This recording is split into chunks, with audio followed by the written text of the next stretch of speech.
ब्रह्मचर्य अखंड वीर्य धारण करने वाला कोई मनुष्य नहीं हो सकता, वो साक्षात देव हो जाता है। कोई भी ऐसी सिद्धि नहीं जो ब्रह्मचारी को प्राप्त ना हो।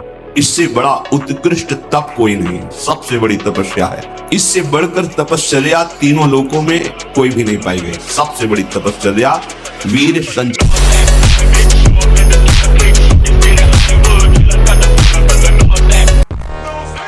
इस स्थिति को तू प्राप्त कर ले कि जन्म जन्म से जो तुझे रौंद रहा है ये काम तुझे आकर्षित न कर पावे।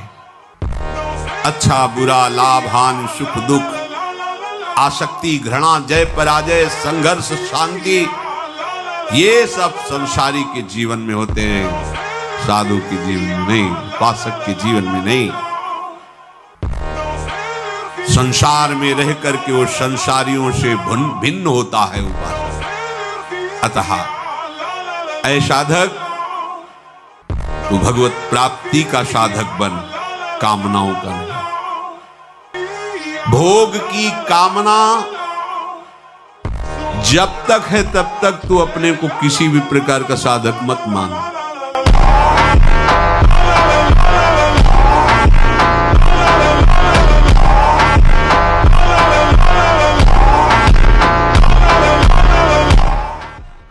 सत्संग से विवेक होगा, पर वो विवेक धारण तभी होगा जब बुद्धि पवित्र हो। बुद्धि पवित्र तभी होगी जब आहार पवित्र हो, संग पवित्र हो, आचरण पवित्र हो, विचार तभी हमारे पवित्र होंगे ना। अब हम कैसे बताएं? गंदे भोजन करना, मनमानी आचरण करना, गंदे दृश्य देखना, गंदा व्यवहार करना, गंदा विचार रखना, अब कैसे सुधारो, कैसे सुधारो? क्योंकि नींव गड़बड़ हो रही अपने।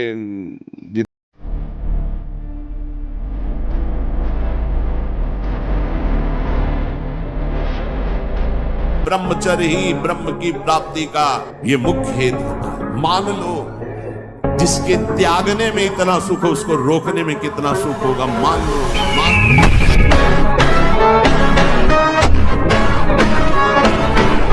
और जो ब्रह्मचर्य नष्ट करता है, सिकुड़ा हुआ किसी भी कार्य को कह दो, सबसे पहले ना शरीर शक्ति नष्ट, उत्साह नष्ट, इच्छा शक्ति नष्ट करके, चाहे आप 15-20 मिनट ही करें, व्यायाम करें, शरीर को एक बार पसीना पसीना करो।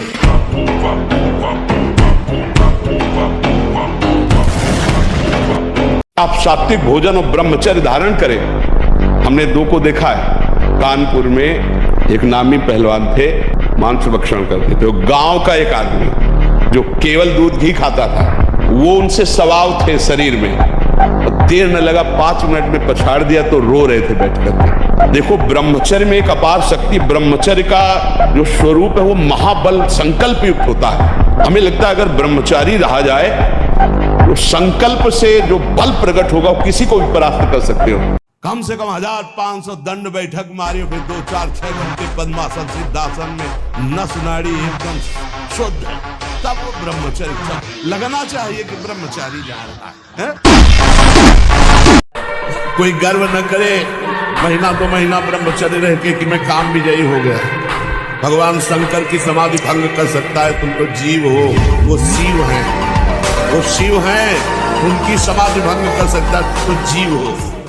पर जी आजकल ओवर थिंकिंग बहुत ज्यादा बढ़ गया है। जब अब सत्य चिंतन नहीं तो असत चिंतन ही तो होगा।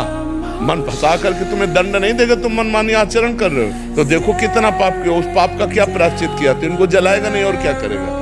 इन्होंने कोई तपस्या की, कोई साधना की, कोई तीर्थयाटन किया, कोई धर्म कार्य किया, कोई भजन किया, लेकिन मनमानी आचरण सब होते रहे, सबसे हो रहे हैं। हम कह रहे हैं ईमानदारी से इसी जन्म के अगर आप अपने पापों का चिंतन करें और उनका दंड मिले तो आप सोचो कितना भारी दंड मिलेगा। एक गलती खुल जाती है ना, एक गलती तो आजीवन कारावास मिलता है। और न जाने कितने हमसे पाप ऐसे हुए, तो क्या वो कर्म हमको दंड नहीं देंगे? वो कर्म दंड देंगे। इसलिए आप शुरू कर दो नाम जप करना।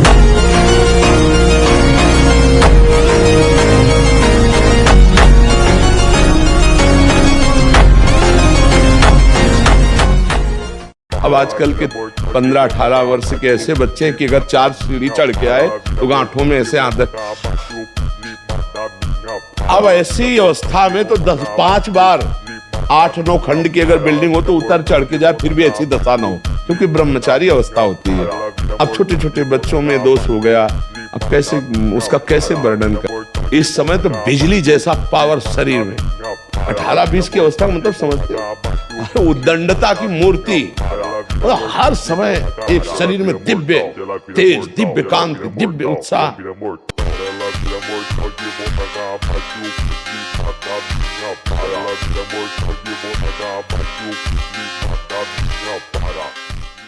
संत क्या स्वयं भगवान अर्जुन के सामने खड़े और कह रहे हैं, हे अर्जुन, ये काम क्रोध लोभ मोह मद मत्सर आने जाने वाले, इनको सहो, धर्म पूर्वक चलो।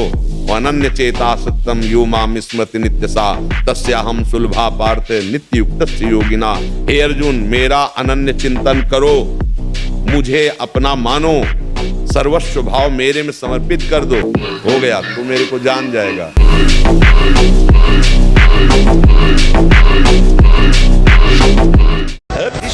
सौ बार गिरे उठ, फिर खड़ा और चल, और रौंद, अपने लक्ष्य को प्राप्त कर। ये गिरना और निराश होना, हताश होना, ये हमारे जीवन में नहीं, बिल्कुल नहीं।